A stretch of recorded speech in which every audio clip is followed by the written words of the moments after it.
안녕하세요. 하반기 성경 공부 5번째 시간, 이제 2번째 영상에서 이어가도록 하겠습니다. 15장 후반부에서는 그동안 갈릴리 지역에서 예수님께서 사역을 하시다가 이제는 북부 지역에 이방 지역으로 넘어가셔서 이방인들에게 나아가시는 장면이 나옵니다. 21절인데요. 예수께서 거기서 나가사 두로와 시돈 지방으로 들어가셨다 합니다. 잠깐 지도를 좀 보면서 말씀을 드리면 그 당시 1세기 당시에 이제 지역과 지명이 있는 지도 중에서 이 갈릴리 지역을 중심으로 북부 지역까지를 좀 이렇게 잘라서 제가 가지고 왔는데요. 두로는 어디냐면 이 지금 페니키아라고 써 있는 저 지중해변에 있는 도시입니다. 그 위에 이제 시돈이 있고요. 이 두로와 시돈은 페니키아 문명의 이제 중심 도시들이었고요. 이스라엘의 바로 북쪽 경계에 붙어 있는 지역입니다. 레바논, 지금의 레바논에 있는 도시들이고 한때 이제 지중해 전체 패권을 차지했던 페니키아 문명을 이루었던 중심 도시들이고 또 로마 초창기 때 대적 같이 좀 큰 싸움도 벌였던 카르타고, 지금의 튀니지죠. 그 카르타고를 또 설립했던 세웠던 사람들도 이 두로와 시돈 사람들입니다. 예수님께서 그동안은 이제 갈릴리 지역에서 이렇게 사역을 하시다가 두로와 시돈 지역으로 넘어가셨다라는 건 이스라엘 땅의 경계를 벗어나셨다라는 거예요. 전에도 한번 이런 적은 있으셨습니다. 갈릴리 호수에서 배를 타고 가다라 지방으로 이제 동쪽 지역으로 가셔서 이방인들 지역을 향해서 한번 가셨던 적이 있는데 이번에 이제 북쪽으로 이제 올라가시는 거죠. 두로와 시돈 지역을 가셨다 합니다. 그곳에서 가나안 여자를 만나게 되는데 그 가나안 여자가 그 지경에서 나와서 소리질러 이르되 주 다윗의 자손이여 나를 불쌍히 여기소서 내 딸이 흉악하게 귀신 들렸나이다 해요.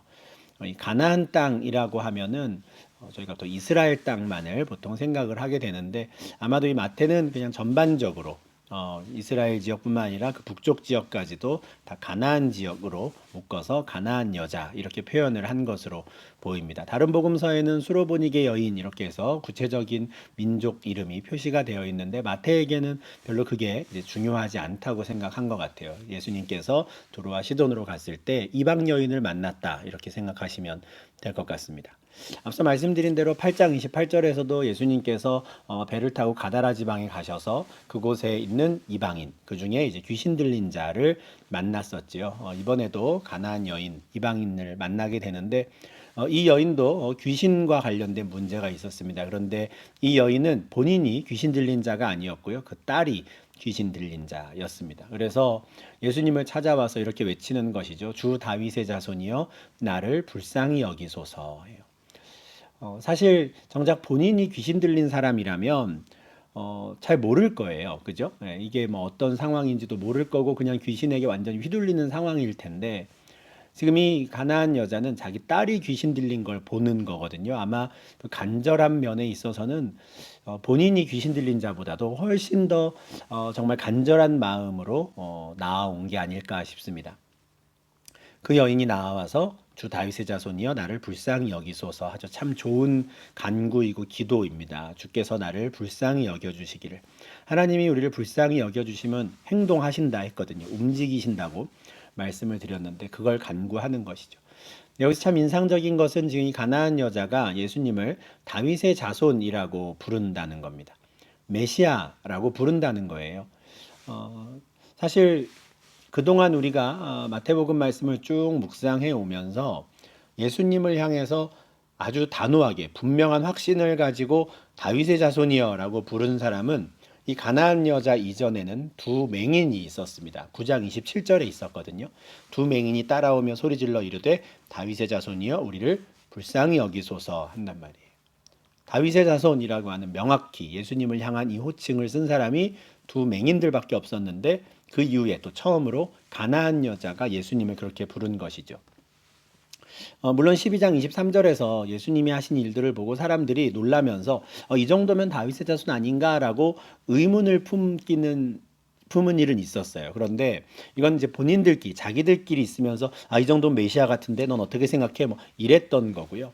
실제로 예수님을 향해서 아주 단호하게 다윗의 자손이여라고 부른 건 그 두 맹인에 이어서 가나안 여자 이렇게 딱 두 사건 외에는 없는 것이죠. 분명히 마태는 마태복음을 시작하면서 다윗의 자손 예수 그리스도의 계보라고 시작을 하거든요. 지금 이 마태복음은 다윗의 자손 예수에 관한 복음이에요. 그분에 관한 소식이죠. 그런데 15장에 이르기까지 정작 예수님을 다윗의 자손이라고 명확하게 부른 사람이 두 맹인과 가나안 여자밖에 없다라는 건 이것만으로도 우리가 참 많은 생각을 좀 하게 됩니다. 왜냐하면 다 정상적인 사람이 아니었거든요. 이거 이제 그 당시 유대인들이 볼 때 말입니다. 맹인들은 앞을 보지 못하는 사람들이에요. 정작 앞을 보지 못하는 사람이 예수를 알고 예수를 정확하게 다윗의 자손이라고 불렀죠. 가나안 여자, 이스라엘 백성들 입장에서는 하나님 백성 아니었습니다. 멸시받아야 돼. 지옥의 불쏘시개가 될 자들이었죠. 더군다나 여인입니다. 그러면 더 천한 사람이에요. 더 낮은 사람이죠. 상종하지 못할 사람입니다. 그런데 바로 그 가나안 여자가 오히려 예수님을 다윗의 자손이라고 아주 명확하게 부르는 것이죠. 아마 그 사람은, 이 가나안 여자는 예수님에 대한 소문을 들었던 것 같고요. 예수님께서 어떤 사역을 하셨고 어떤 능력을 보여주셨는가, 갈릴리 지역이랑 이제 접해 있으니까 그 두로와 시돈 지경으로 나가셨을 때 그런 사람을 만날 수 있으셨던 것 같아요. 근데 이 여인이 마지막 진짜 지푸라기라도 잡는 심정으로 나와서 예수님께 간구하는 거죠. 왜냐? 내 딸이 흉악하게도 귀신 들렸기 때문에 그래요. 이것만큼 간절한 기도가 없겠죠. 나를 좀 불쌍히 여겨 주십시오. 이 문제를 좀 해결해 주십시오. 당신은 다윗의 자손이지 않습니까? 메시아 아닙니까? 간구하는 거예요. 그런데 23절을 보니 예수님은 한 말씀도 대답하지 않으셨다. 이럴 때가 있죠. 정말 간절히 외치는 그 부르짖는 소리에 예수님께서 응답하지 않으시는 것처럼, 하나님이 응답하지 않으시는 것처럼 보이는 때가 있습니다. 오늘 본문에도 이런 상황이 나오는데, 우리 지난주 보았던 14장 23절 24절에서도 제자들이 큰 물결로 말미암아 막 고난을 당하고 있을 때 예수님 어떻게 하셨습니까? 그 산에서 그냥 혼자 계셨어요. 밤새 제자들이 고생하는 동안에 상황을 분명히 알고 계셨을 텐데도 그냥 거기 계셨단 말이에요.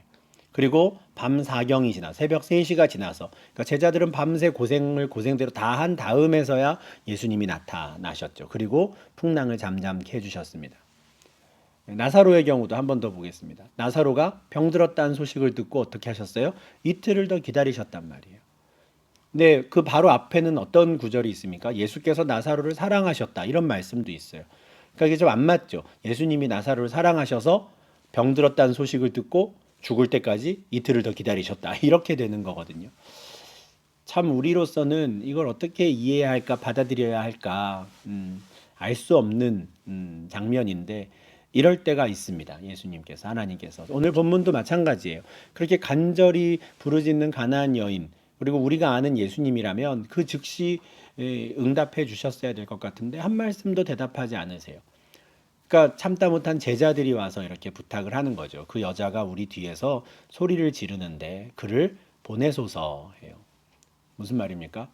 너무 시끄러워가지고 저 여자 때문에 우리가 아무것도 못하는데 예수님 좀 보내시죠. 고쳐서 보내시든지 아니면 그냥 가라고 하시든지 좀 정리를 해주셔야 되겠는데요. 부탁을 하는 거예요. 도저히 견딜 수가 없어서. 이것도 참 인상적인 게, 앞서 맹인들만이 예수님을 다윗의 자손이라고 불렀고 두 번째로 지금 가나안 여자가 그런다고 했잖아요. 그런데 그때 맹인들이 예수님을 향해서 다윗의 자손이여라고 부를 때에도 제자들은 그 사람에게 조용히 있으라 그랬어요. 조용히 있으라고.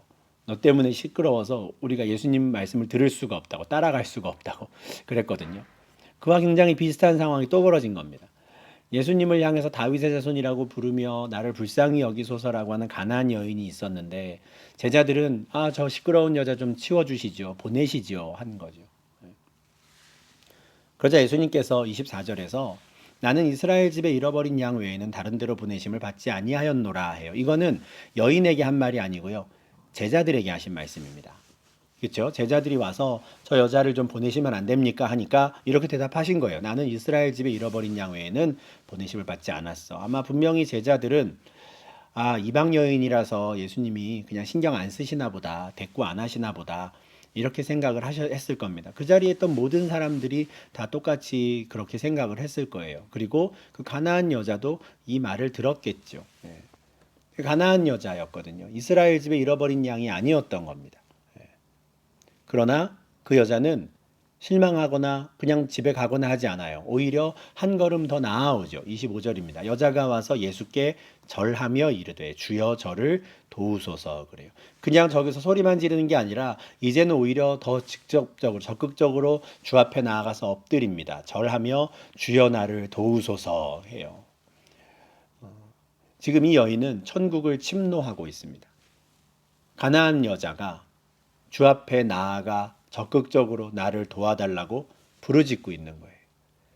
이 간절한 부르짖음에 이제 예수님은 직접 가나안 여자에게 대답하시는데 그 대답이 참 우리가 보기에 참담하죠. 자녀의 떡을 취하여 개들에게 던짐이 마땅하지 아니하니라. 이거는 여인에게 하신 말씀이거든요. 이 26절은요. 그 당시에 전형적인 유대인 남성의 대답입니다.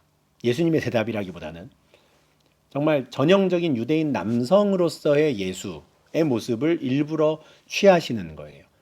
그 당시 유대인 남성들은 여인과 이방인을 개와 같이 취급했었거든요. 특히 이방 여인은 뭐 말할 것도 없습니다. 그들의 기도문에 이방인과 개로 태어나지 않게 해주셔서 감사합니다. 이렇게 기도하는 사람들이었단 말이에요. 그러니까 이 언어는 전형적인 유대인 남성의 언어입니다. 자녀의 떡, 누굽니까? 유대인들에게 나눠줄 빵이겠죠. 그 빵을 내가 개들에게 줄 순 없지. 이런 느낌인 거예요. 지금 앞에 엎드려 있는 여인을 개라고 칭호하시는 겁니다. 우리가 아는 예수님이 아닌 것 같은데 아주 잔인하게 이렇게 말씀하세요. 더 놀라운 건 여인의 반응입니다. 여자가 이르되 주여 올소이다 해요. 맞습니다 해요. 대단하죠. 여전히 이 여인은 예수님을 주여라고 부릅니다. 처음부터도 주 다윗의 자손이여 이렇게 시작을 했거든요. 그러니까 뭐 선생님, 뭐 랍비여 이러지 않은 거예요. 그냥 예수님을 처음부터 주여라고 불렀고요. 끝까지 예수님에 대한 믿음을 잃지 않고 있는 모습을 보여주는 거예요. 그리고 자기를 개라고 취급을 하는데도 맞습니다. 이렇게 대답을 해요. 그러면서 뭐라 그럽니까? 개들도 제 주인의 상에서 떨어지는 부스러기를 먹나이다. 압니다.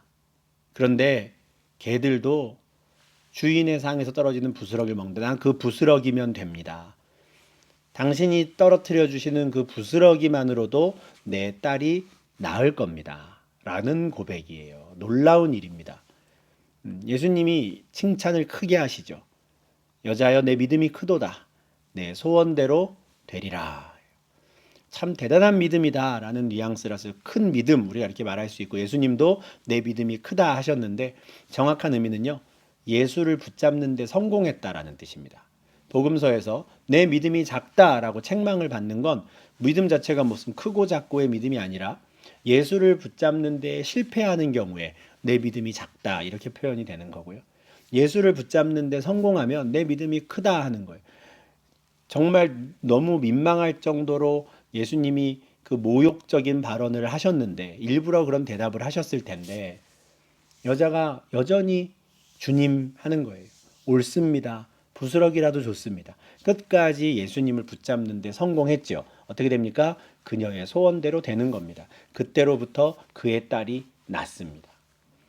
예수님은 이 여인의 딸을 본 적도 없어요. 어디 있는지도 모르세요. 그런데 그 여인의 믿음에 응답하심으로 그 딸이 어디에 있든지 상관없는 것이죠.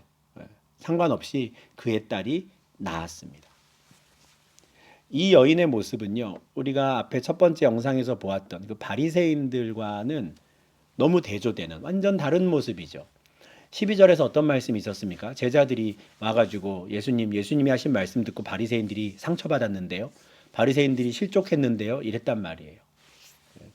누구든지 나로 말미암아 실족하지 않으면 복이 있다 했는데 바리새인들 실족했어요. 어떡하죠? 그냥 두라 하셨었잖아요. 이 여인은 어떻습니까? 뭐 바리새인들에게 예수님이 하신 말씀에 비하면요. 이거는 뭐 10번이고 100번이고 나 상처받았어요. 실족했어요. 라고 할 법한 말이죠. 당연하죠. 그러나 그녀는 실족하지 않았습니다. 그래서 어떻게 됩니까? 복을 받죠. 그녀의 소원대로 되어서 딸이 나음을 얻는 겁니다.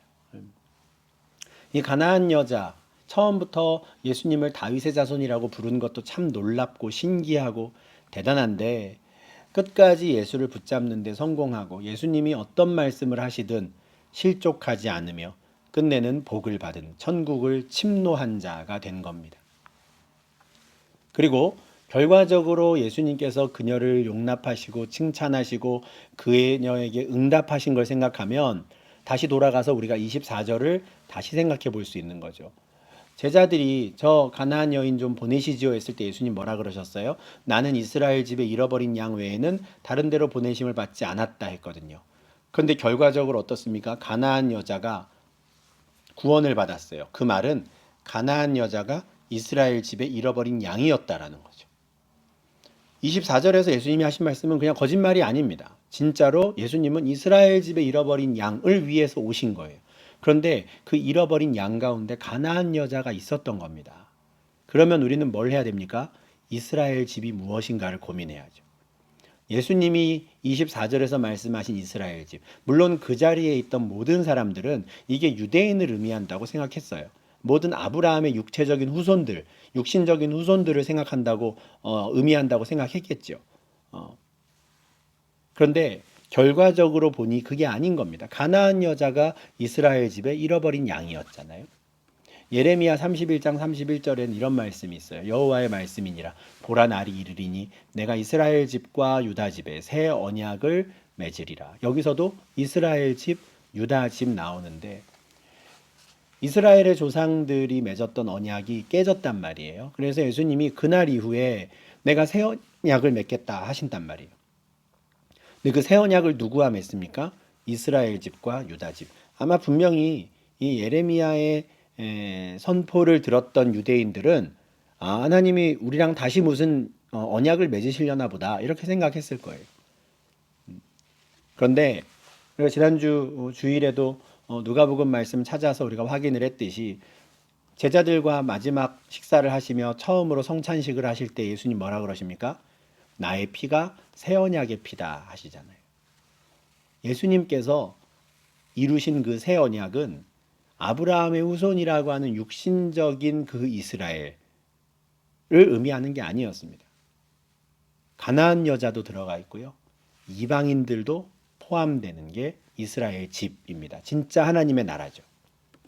바울이 로마서 11장 25절 26절에서 이것에 대해서 아주 분명하게 설명합니다. 형제들아 너희가 스스로 지혜 있다 하면서 이 신비를 너희가 모르기를 내가 원하지 아니하노니 이 신비는 이방인의 충만한 수가 들어오기까지 이스라엘의 더러는 우둔하게 된 것이라. 그리하여 온 이스라엘이 구원을 받으리라. 아멘이죠. 하나님께서 온 이스라엘 가운데 이방인도 들어오게 하시고 유대인도 들어오게 하셨다는 거예요. 하나님의 섭리 가운데 복음이 유대인들 가운데 먼저 선포되었어요. 이게 이스라엘이 받은 아주 큰 특권이었죠. 예수님도 유대인이었고요. 근데 복음이 분명히 유대인들로부터 출발했는데 모든 유대인이 다 그 복음을 받아들이는 게 아니에요. 오히려 배척하죠. 그래서 그 복음이 어떻게 됩니까? 이방인을 향해 흘러가게 되는 거예요. 바울이 사도행전에서 3번이나 선포하죠. 회당에서 복음을 전했을 때 유대인들이 그것을 배척하니까 그러면 나는 이방인들에게로 간다. 선포를 3번이나 합니다. 그렇게 해서 이방인들까지도 하나님께서 복음을 통해 부르시고 그 이방인의 충만한 수가 차면 하나님께서 유대인들 가운데에서도 다 부르셨으니 그들이 하나 되어서 어떻게 됩니까? 온 이스라엘이 되는 것이죠. 15장에 나오는 이 가나안 여자를 대하신 예수님의 태도, 또 예수님께서 그녀에게 응답하신 것, 이것은 이미 예수님의 사역 가운데 사역을 통해서 이스라엘 집에 잃어버린 양에는 유대인뿐만 아니라 이방인들도 포함되어 있다라는 것을 우리에게 알려주는 겁니다. 아주 귀한 말씀이죠. 예수님의 사역이 이방인들에게까지 확장되는 거예요. 그냥 괜히 갈릴리 지역을 벗어나서 두로와 시돈 다니신 게 아니에요. 일부 그냥 바람 쐬러 가신 게 아닌 거죠. 그렇게 해서 실제로 이방인들 가운데에서도 잃어버린 양들이 있으니 부르시는 겁니다. 찾으시는 거예요. 그리고 그 가운데 실제로 침노하는 자들이 있는 것이고 예수를 믿음으로 붙잡는 자들이 이방인들 가운데에도 있었던 겁니다. 그 중에 한 사람이 이 가나안 여자인 것이죠. 이렇게 그 가나안 여자와의 만남을 마치시고 29절 30절입니다. 예수께서 거기서 떠나사 갈릴리 호숫가에 이르러 산에 올라가 거기 앉으시니 큰 무리가 다리 저는 사람과 장애인과 맹인과 말 못하는 사람과 기타 여럿을 데리고 와서 예수의 발 앞에 앉힘에 고쳐주시니. 예수께서 거기서 떠나서 다시 갈릴리 호숫가로 오셨대요. 마태복음 15장 29절인데 지도에서 다시 보면 예수님이 지금 두로와 시돈 지역에 있다가 갈릴리 호수로 바로 다시 돌아오셨구나 이렇게 생각이 드는 말씀입니다. 그런데 마가복음 7장을 보면 좀 더 구체적으로 이 당시 예수님의 동선이 나와요. 우리가 그걸 참고하는 게 이후의 말씀을 이해하는 데 더 큰 도움이 될 것 같습니다. 마가복음 7장 31절인데요. 예수께서 다시 두로 지방에서 나와 시돈을 지나고 데가볼리 지방을 통과하여 갈릴리 호수에 이르셨다 그래요. 마태는 두로와 시돈에서 나와 갈릴리 호수에 이르심에 그냥 이렇게만 말하거든요. 근데 마가복음을 보면 데가볼리 지방을 통과했다 이 말씀이 있어요. 지도에서 다시 보면요. 예수님께서 두로에서 나와서 어디로 가십니까? 시돈으로 가세요. 시돈에서 데가볼리 지역을 통과해서 갈릴리로 가셨다는 것은 요단강 동쪽 지역으로 돌아서 우회해서 내려오셨다라는 뜻입니다. 이 데가볼리는 지금 요단강 동쪽 지역이거든요. 데카라고 하는 것이 10이라는 숫자고요. 볼리는 폴리스입니다. 그러니까 데카폴리스 그러면 10개의 도시들이 있는 지역 이런 뜻이에요. 그래서 이 데카폴리스 지역은 10개의 주요 도시들이 이렇게 좀 묶여 있어서 이렇게 데가볼리 불렸는데 이 지역은 이방인 지역입니다. 예수님이 가버나움에서 사역하셨을 때는 배를 타고 동쪽으로 건너가셔서 가다라 지방으로 가셨었잖아요. 8장에서. 그게 그 데가볼리의 한 성이 가다라라는 성이 있어요. 그러니까 두로와 시돈을 지나서 데가볼리를 통과하여 갈릴리 호숫가에 왔다라는 것은 요단강 동쪽 지역으로 돌아서 갈릴리 호수의 동쪽 지역 호숫가에 계셨다라는 뜻입니다.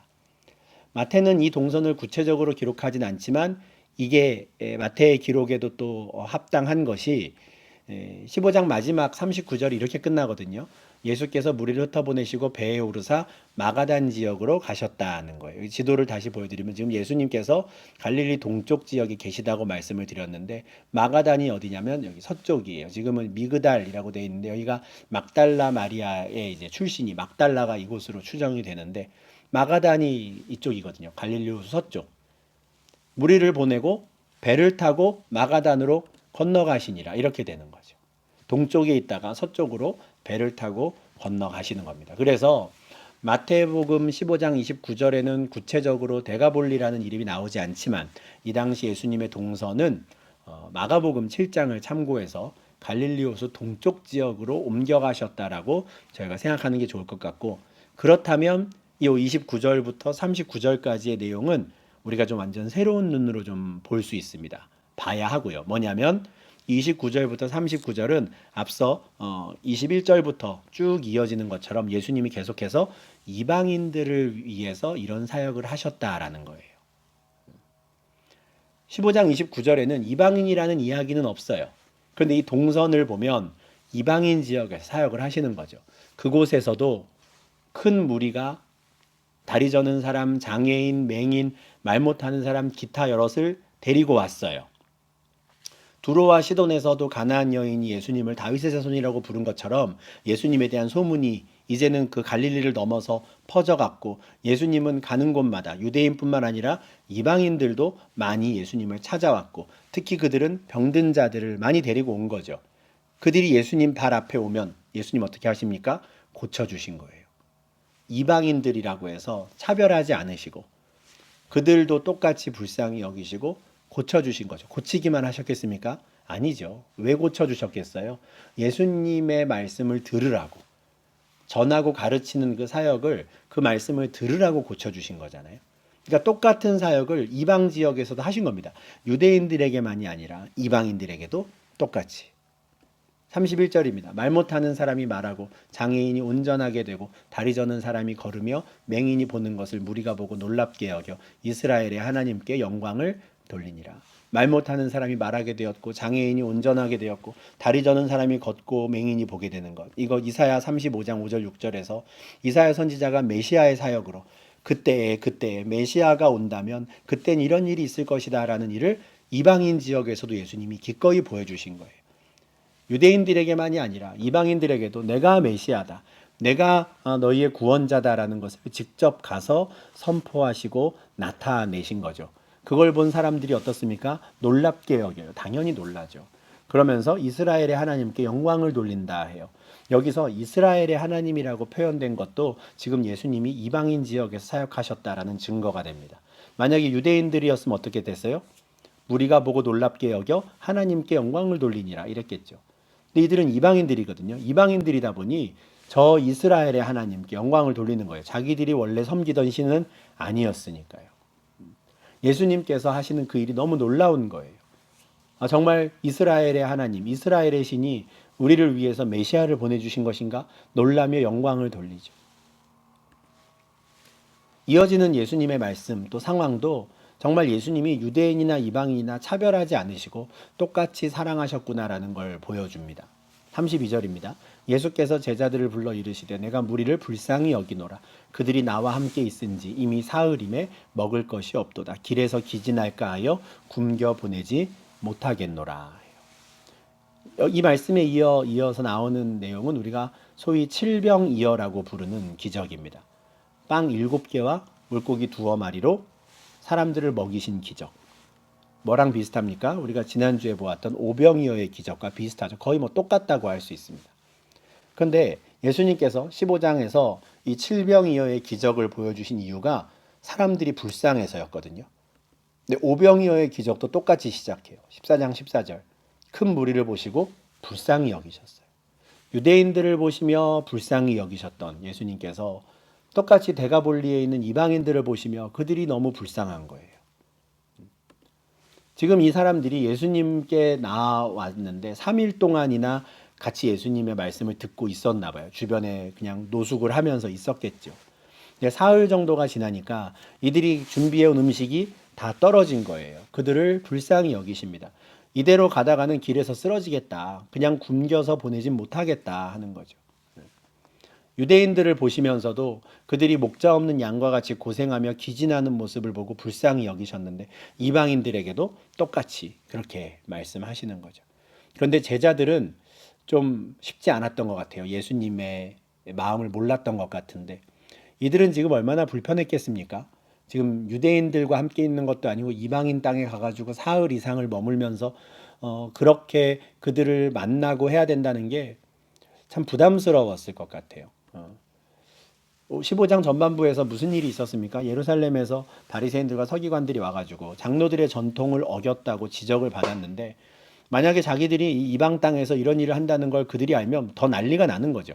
이방인들을 어떻게 그렇게 가까이 가서 만날 수 있느냐, 그들과 접촉할 수 있느냐, 난리가 날 텐데 예수님이 계속 머물면서 이제는 밥도 주자라고 하시니까 제자들은 좀 답답한 것 같아요. 그래서 14장에서 오병이어의 기적을 일으켰을 때와 비교해 보면 굉장히 좀 소극적인 태도를 취합니다. 33절에도 우리가 어디서 이 사람들 다 배부를 만큼 떡을 얻겠습니까? 이렇게 말해요. 요한복음 6장 7절에서 보면 오병이어의 기적을 일으키셨을 때는 미리 계산도 다 막 해봤었거든요. 적극적으로 뭔가 움직였다는 거죠. 우리 조금씩 나눠주더라도 200데나리온의 떡이 부족합니다. 우리 불가능합니다. 굉장히 이미 다 계산 다 해본 거예요. 근데 지금은 달라요. 이 많은 사람 먹일 거 우리가 어떻게 더 합니까? 요한복음 6장이라든가 또는 우리 지난주에 묵상했던 14장 보면 제자들이 먼저 탈탈 털어서 지금 우리 가운데 음식이 빵 5개랑 물고기 2개밖에 없습니다. 이런 것도 먼저 이야기를 하거든요. 근데 15장 34절에서는 예수님이 먼저 챙기십니다. 너희에게 떡이 몇 개나 있느냐 한번 찾아봐라 하는 거예요. 지금 우리 떡 얼마나 있는지 한번 찾아봐라. 그러니까 제자들이 찾아보니 떡이 7개 있다는 거예요. 그리고 작은 생선 2마리 있습니다. 이거 갖고 뭐 하겠습니까? 하죠. 아마 제자들은 이방인들과 계속 그렇게 있는 것보다 그냥 빨리 배 타고 자기 동네로 가고 싶었을 것 같아요. 아직 그들은 예수님의 그 마음, 불쌍히 여기시는 그 마음을 이해하지 못하거든요. 알지 못하는 사람들이었습니다. 그러나 예수님은 이방인이라고 해서 차별하지 않으시죠. 14장에서 오병이어의 기적을 일으키셨을 때와 똑같은 순서대로 똑같이 그들을 먹이십니다. 35절 36절입니다. 예수께서 무리에게 명하사 땅에 앉게 하시고 떡 7개와 그 생선을 가지사 축사하시고 떼어 제자들에게 주시니 제자들이 무리에게 주매. 떡 7개와 생선 가지고 축사하시죠. 똑같죠. 오병이어와 떼어서 제자들에게 주시고 이번에도 역시 제자들을 통해서 무리에게 나누어 주게 하십니다.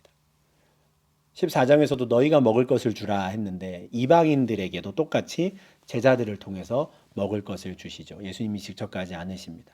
제자들이 유대인이나 이방인이나 구별하지 않고 복된 음식을 나누어 주기를 바라셨던 겁니다. 지난주 보았던 14장 18절 19절 떡 5개와 물고기 2마리를 가지사 축사하시고 떼어 제자들에게 주시고 제자들이 무리에게 주었어요. 똑같이 하나님께서 기적을 베푸셨고 은혜를 베푸셨습니다. 그렇게 나누어 먹이신 이후에 나오는 상황도 아주 비슷해요.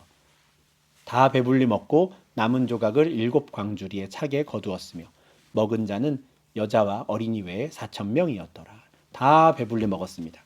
유대인들도 배불리 먹으시고 이방인들도 배불리 먹이시고 그들이 먹을 게 없어서 길에서 기진할까 해서 굶겨보내지 못하셨는데 다 배불리 먹고요.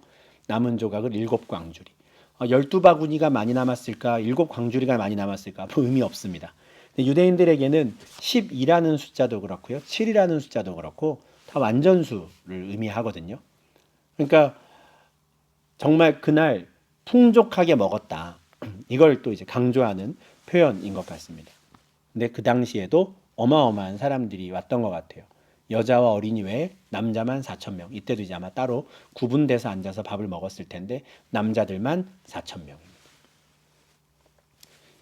마태복음 14장에 있는 오병이어와 또 15장에 있는 이 칠병이어라고 부르는 기적은 유사한 비슷한 그런 기적이 아니라 엄연히 다른 기적입니다.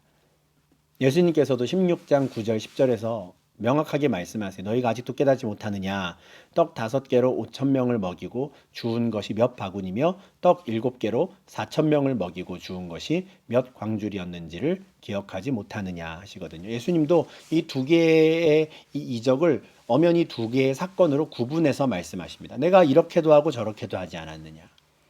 그러면은 왜 비슷한 이 기적을 연달아 예수님이 행하셨는가? 아주 큰 차이가 있잖아요. 그죠? 누구를 위해 보여주신 기적이냐? 유대인들뿐만 아니라 이방인들에게까지도. 유대인들뿐만 아니라 이방인들에게까지도 그들이 예수의 살과 피를 먹어야 한다라는 걸 알려주시고 싶으셨던 거예요. 그래서 똑같이 비슷한 형식의 기적을 나타내 보이신 것이요. 받아 먹으라. 이것은 내 몸이라. 축사하시고 떼어서 나누어 주신 거예요. 요한복음 6장에 있듯이 내가 곧 생명의 떡이다라는 거, 나를 먹어야 너희가 죽지 않는다라는 거, 내가 너희에게 줄 떡은 세상의 생명을 위한 내 살이다라는 걸 유대인들에게뿐만 아니라 이방인들에게도 직접 그렇게 눈으로 보여주고 싶으셨던 거죠. 그리고 제자들로 하여금 유대인들이나 이방인들에게 빵을 나누어 주게 하셨는데 이것이 나중에 마태복음 28장 19절 20절에 주시는 사명, 마지막 최후의 사명으로 연결되는 것이죠. 너희는 가서 모든 민족을 제자로 삼으라 하셨어요. 유대인들에게만이 아니라 이방인들에게도 가서 너희가 먹을 것을 주라 하시는 거죠. 모든 민족을 제자로 삼으라고. 사도행전 1장 8절에서는 너희가 성령이 임하면 예루살렘뿐만 아니라 땅끝까지 이르러 증인이 될 것이다 하셨단 말이에요. 이것을 예수님께서 하지 않으시고 제자들에게만 그냥 맡기신 게 아니라 예수님께서도 직접 이 땅에 계실 때 유대인들에게도 복음을 전하셨을 뿐 아니라 이방인들에게도 분명히 가르치고 전하고 치유하시는 사역들, 그들에게도 하나님 나라의 복음을 전파하셨다라는 걸 15장을 통해서 우리가 확인하게 됩니다. 다만 예수님의 어떤 육체적인 한계, 또 여러 가지 상황으로 인해서 주된 사역이 이스라엘 땅 안에서 갈릴리와 유대를 중심으로 이루어질 수밖에 없었지만, 그러나 예수님께서 이방인들에게 관심이 없었다거나 유대인들만을 위해서 오셨다라는 건 아니다라는 걸 오늘 마태복음 15장을 통해서 분명히 확인하게 됩니다. 그렇게 데가볼리 지역, 동쪽 지역에서의 사역을 마치시고 배를 타시고 마가단 지경으로 가셨다. 다시 서쪽으로 가시죠. 아까 보여드린 대로 동쪽에서 배를 타고 이제 넘어가시는 겁니다. 이렇게 해서 예수님의 사역이 이제 갈릴리 지역을 벗어나서 북부 지역 또 동쪽 지역으로 점점 확장되어 가고요. 또 이와 같은 예수님의 사역이 정말 예루살렘에까지도 소문이 나서 바리새인들과 서기관들이 또 예수님을 또 한번 확인하러 오기도 하고 이런 식으로 점점 시간이 갈수록 제자들의 도 성장하고 있고 예수님의 사역은 점점 확장되어 가고 무엇보다 하나님의 나라 복음이 유대인들뿐만 아니라 이방 땅에도 또 선포되었다라는 것들을 우리가 오늘 본문을 통해서 확인할 수 있었습니다. 네, 그러면 오늘 성경 공부 여기서 마무리하고요. 이제 다음 시간에 16장 6번째 시간으로 이어가도록 하겠습니다. 오늘도 두 개의 영상 연달아 보시면서 이런 시간 수고 많으셨고요. 또 함께 해주셔서 감사합니다. 그럼 다음 주에 뵙겠습니다.